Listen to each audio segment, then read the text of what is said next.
今天你们这个掉到特斯拉，那个掉到特斯拉，看看特斯拉直臂弯臂这么粗，仰角这么厚，到底有几个车企能够掉到它？当然了，特斯拉底盘一响，上叉臂一响，交通老化，很多车企都比不上它。这个上叉臂有点一响，拆掉换个新的。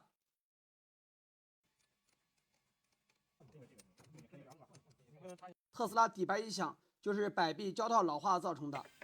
把弯臂拆掉，换个新的。